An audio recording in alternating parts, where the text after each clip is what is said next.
Pemirsa, sebanyak 74 kilogram emas dan uang ratusan miliar rupiah disita polisi saat menggeledah kafe dan rumah diduga milik Jampitsus Febri Ardiansyah di Jakarta Selatan dan Sentul, Jawa Barat. Penggeledahan terkait dugaan korupsi batu bara, PLN, Asabri, dan Krakatau Steel.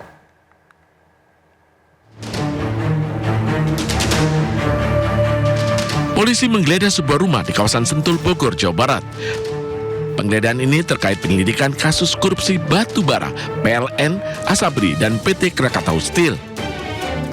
Polisi menyita 74 kg emas, uang 4 juta dolar Amerika, 14 juta dolar Singapura, serta uang sebesar 100 juta rupiah. Estimasi total jika dirupiahkan mencapai 476 miliar rupiah. Assalamualaikum warahmatullahi wabarakatuh. Rekan-rekan media, terima kasih. Saya akan sampaikan update berkaitan hasil penggeledahan rumah di Parahyangan, Blok 2 nomor 2, Bogor. Ditemukan brankas terkunci, setelah dibuka berisi 7 koper. Yang pertama 74 kg emas batangan, kemudian 4.767.300 USD, kemudian 14.083.800 SGD, kemudian 100 juta rupiah. Estimasi total dalam rupiah senilai 476 miliar. Kemudian kita juga telah melakukan penyitaan beberapa dokumen-dokumen termasuk handphone, kemudian beberapa foto keluarga yang diduga pemilik rumah dan pemilik barang dalam brankas. Selanjutnya barang bukti akan kita lakukan penyitaan. Saya kira itu. Terima kasih. Ini sebenarnya rumah siapa, Pak? Itu masih dalam proses pendalaman oleh penyidik. Tapi apakah sudah ada yang ditangkap? Sampai saat ini masih pada proses untuk penggeledahan, kemudian beberapa pembuktian. Itu belum ada yang ditangkap, Pak? Belum, masih nunggu.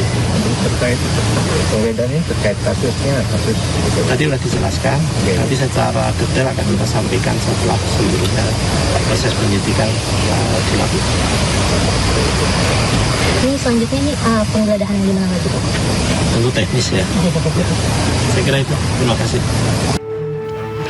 Hasil temuan ini berasal dari brankas yang berada di balik dinding.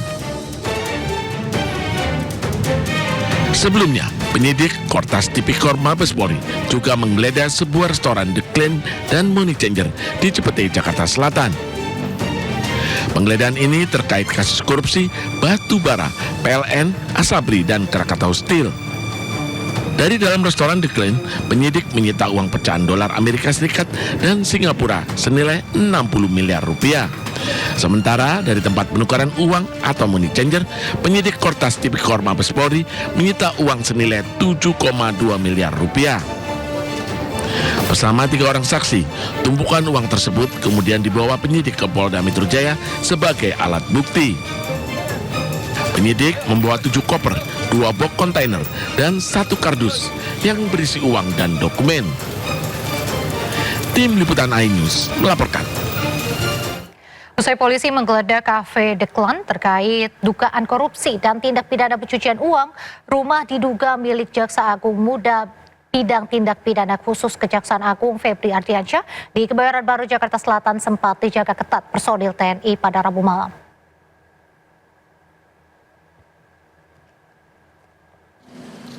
Sejumlah personil TNI berjaga-jaga di depan gerbang rumah mewah diduga milik Jampitsus Febri Ardiansyah. Sebelumnya, tim penyidik melakukan penggeledahan di The Clan Signature Cafe dan sebuah money changer di Cipete, Jakarta Selatan. Dari penggeledahan, penyidik menyita dokumen serta uang dalam berbagai mata uang asing diduga terkait penyidikan dugaan korupsi batu bara, PLN, Asabri, dan Krakatau Steel. Mabes TNI buka suara terkait penjagaan di rumah Jampitsus Febri Ardiansyah. Menurut Kapuspen TNI Brigjen Muhammad Nas, pengamanan dilakukan atas permintaan kejaksaan sesuai dengan ketentuan yang berlaku tentang perlindungan jaksa. Kapuspen TNI juga menyebut bahwa pengamanan tidak berkaitan dengan isu saat ini dan penggeledahan di sejumlah lokasi merupakan wewenang Polri.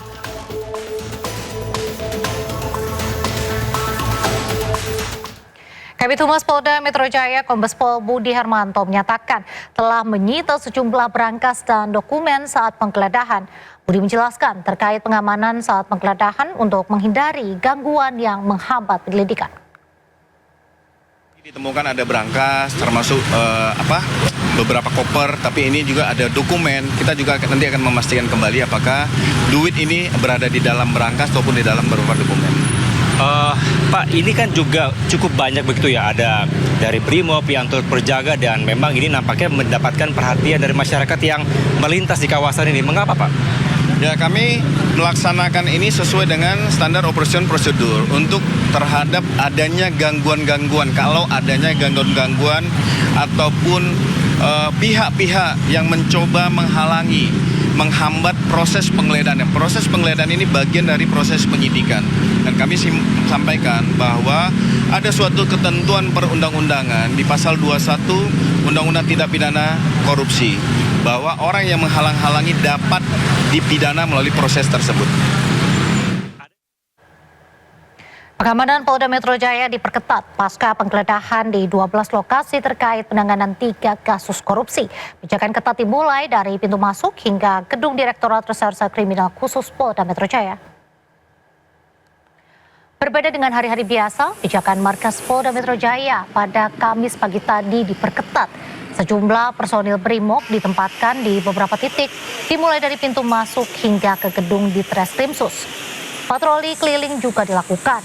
Pijakan diperketat pasca penyidik Kortas Tipit Korpori dan penyidik Ditreskrimsus Polda Metro Jaya menggeledah 12 lokasi dalam sejumlah kasus dugaan korupsi.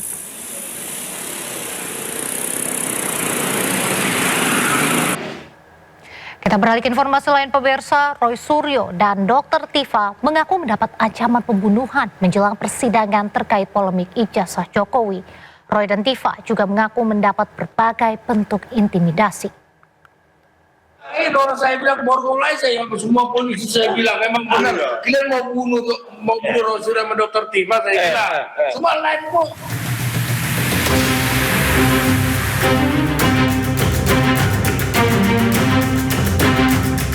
Dalam sebuah podcast atau siaran yang diunggah tim kuasa hukumnya Refli Harun, Roy Suryo mengungkap ada ancaman pembunuhan terhadap dirinya dan Dr. Tifa. Ancaman pembunuhan diungkap Roy Suryo terjadi di luar rumah sakit usai dirinya menjalani pemeriksaan kesehatan pasca penangkapan. Menurut Roy dan Tifa, ancaman yang muncul tidak membuat mereka gentar karena seluruh aktivitas terdokumentasi melalui siaran langsung. Roy dan Tifa juga menilai ancaman dan intimidasi menunjukkan ada pihak-pihak yang khawatir menghadapi proses pembuktian di pengadilan. Akan sidang itu, sidang kita berikut. Kalau kami kan siap, bismillah, kita siap, udah persiapkan segala macam ilmu hukumnya kita siap dengan mengelola kita. Kemudian kita juga sudah rapat, kita sudah simulasi. Jadi kita siap. Yang nggak siap itu bikin kayak gini nih, bikin teror, bikin intimidasi, segala macam cara mereka lakukan. Yang mereka katakan itu padahal kita bukan aib, itu kan sesuatu yang biasa aja. Itu kan yang terjadi, itu biasa. Siapa orang punya kan? Ada tuh yang teriak-teriak di luar rumah sakit. Berani banget. Emang berani saya karena benar. Katanya mereka juga berani ngapa-ngapain. Orang saya bilang borgol aja yang semua polisi saya bilang memang benar. Kalian mau bunuh Roy Suryo sama Dr. Tifa saya bilang. Semua lain kok. Enggak kita, karena kami live sudah satunya live. Jadi ini udah tahu mau dipaksakan ini, itu aja. Dr. Tifa akan menjalani sidang kedua yang beragendakan pembacaan keberatan atau eksepsi pada Kamis 9 Juli. Sementara Roy Suryo akan menjalani sidang pra-peradilan keduanya terkait status tersangka pada Jumat 10 Juli. Pada pra-peradilan pertama terkait penangkapan, penggeledahan, dan penahanan, Majelis Hakim memenangkan Roy Suryo. Dari Jakarta, Tim Liputan iNews melaporkan. Sidang lanjutan kasus ijazah Jokowi kembali digelar di Pengadilan Negeri Jakarta Timur. Sidang beragendakan pembacaan keberatan atau eksepsi dari kubu Dr. Tifa. Sidang dimulai sekitar pukul 9 waktu Indonesia Barat. Sidang beragendakan penyampaian keberatan atau eksepsi dari pihak kuasa hukum terdakwa Dr. Tifa terkait kasus dugaan fitnah dan pencemaran nama baik atas ijazah Jokowi. Dalam eksepsinya, kuasa hukum Dr. Tifa menyatakan dakwaan yang dibacakan jaksa pada sidang sebelumnya tidak berdasar. Kuasa hukum Tifa menilai harusnya jaksa menuntut terdakwa berdasarkan alasan yang jelas.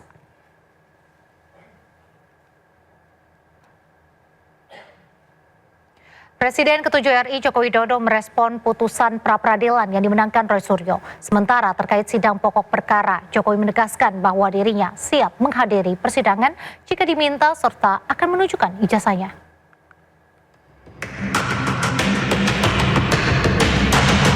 Pengadilan Negeri Jakarta Selatan menerima sebagian gugatan pra-peradilan Roy Suryo terkait penggeledahan, penangkapan, dan penahanan Roy Suryo dalam kasus fitnah ijazah Jokowi.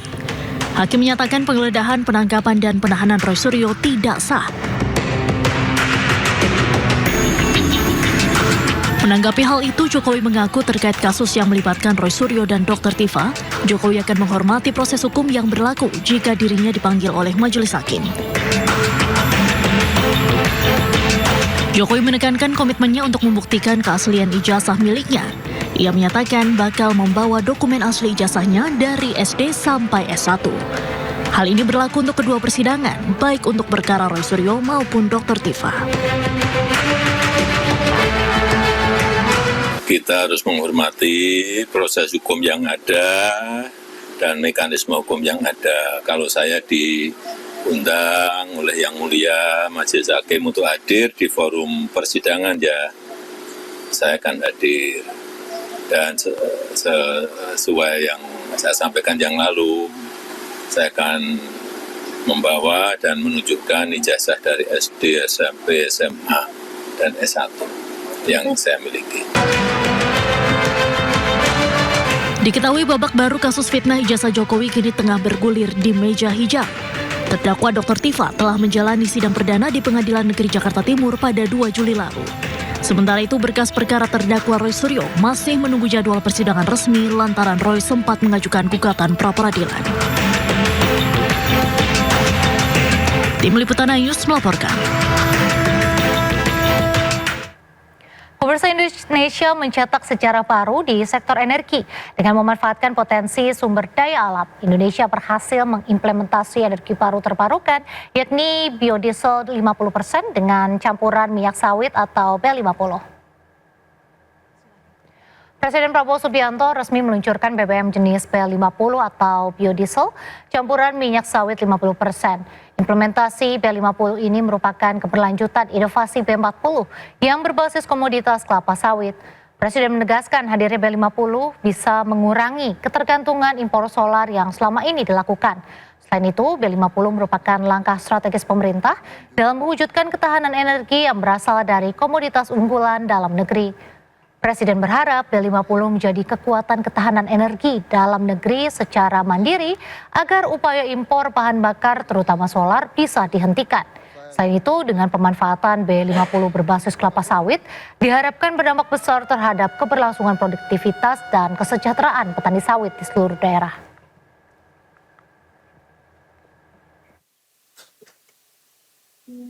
Kemandirian energi. B40 tidak cukup. Bahkan pada saat itu saya mendorong ke arah B100. Tapi menteri-menteri saya meyakinkan saya, Pak, dengan B50 saja kita sudah tidak import solar lagi dari luar negeri.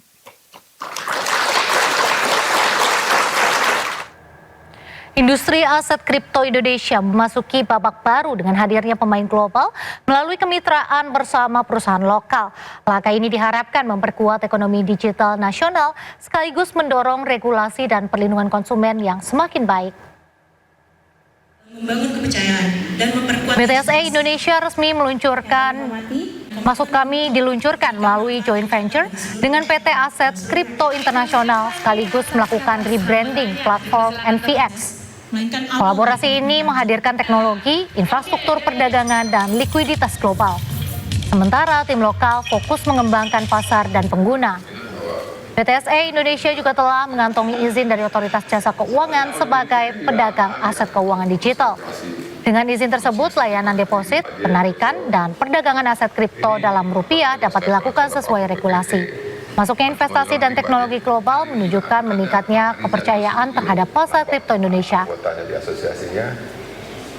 Untuk mendapatkan license ini, kami cukup berusaha untuk mengikuti peraturan-peraturan yang ada, dan pastinya kami mengikuti arahan-arahan dari semua regulator untuk memastikan consumer protection atau perlindungan konsumen tercukupi. Pemirsa, dalam rangka menyemarakan Tahun Baru Islam 1448 Hijriah, KEK MNC Lido City dan MNC Peduli berkolaborasi dengan Lido Lake Resort menggelar lomba antar madrasah diniyah di Desa Watasjaya, Cigombong, Bogor, Jawa Barat. Kegiatan ini menjadi ajang silaturahmi antar madrasah sekaligus wadah untuk mengembangkan dan mengapresiasi potensi para santri dalam bidang keagamaan dan kreativitas. Suasana meriah mewarnai lomba antar madrasah diniyah yang digelar di kawasan KEK MNC Lido City, Bogor, Jawa Barat. Kegiatan untuk menyemarakan Tahun Baru Hijriah 1448 ini diikuti perwakilan dari 7 madrasah diniyah di wilayah Desa Watasjaya, Kecamatan Cigombong. Para peserta berkompetisi dalam 3 kategori lomba, yaitu kaligrafi, tahfiz Al-Quran, dan cerdas cermat Islami. Melalui ajang ini, para santri didorong untuk meningkatkan kemampuan, kepercayaan diri, serta semangat berprestasi dalam suasana kompetisi yang positif.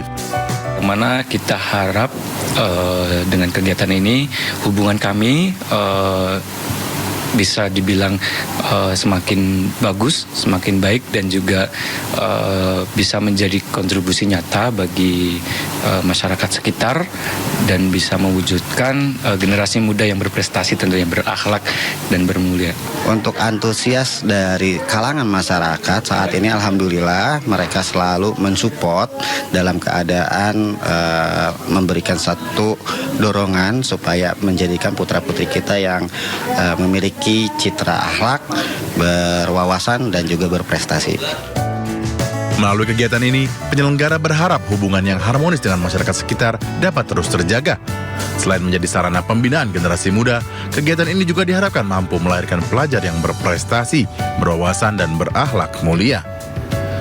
Dari Bogor, Jawa Barat, Selena Yahya dan Marwicaksana iNews melaporkan. Amerika Serikat dilaporkan kembali serang Iran. Hal ini setelah Presiden Donald Trump menyatakan gencatan senjata dengan Iran telah berakhir. Ledakan terlihat di kota pelabuhan Chabahar, selatan Iran. Rekaman gambar ini dipublikasikan Presiden Amerika Serikat Donald Trump di media sosialnya. Belum diketahui pasti tanggal pengambilan gambar rekaman, namun Trump merilis video setelah menyatakan gencatan senjata dengan Iran berakhir. Komando Pusat Amerika Serikat, CENTCOM, telah menyatakan serangan untuk melemahkan kemampuan militer Iran.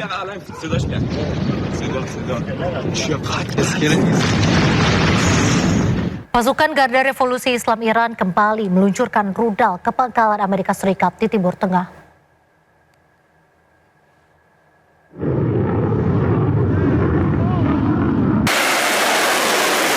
Iran menargetkan 85 situs militer Amerika Serikat sebagai respon terhadap agresi militer Amerika Serikat.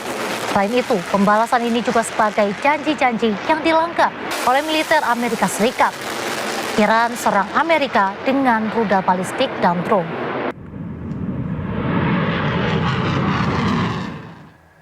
Peti jenazah mantan pemimpin tertinggi Iran, Ayatollah Ali Khamenei, telah tiba di kota Karbala. Jenazah Ali Khamenei disemayamkan di makam Imam Hussein. Jutaan pelayat menyambut peti jenazah Ayatollah Ali Khamenei saat tiba di kompleks makam Imam Hussein. Para pelayat berebut memegang peti jenazah Ali Khamenei sebagai bentuk penghormatan terakhir. Jenazah Ali Khamenei kemudian disemayamkan sebagai bagian dari prosesi pemakaman kenegaraan. Setelah disemayamkan, jenazah kemudian diterbangkan kembali ke Iran. Jenazah Ayatollah Ali Khamenei akan dimakamkan di makam suci Imam Reza di Mashhad sesuai wasiat Khamenei.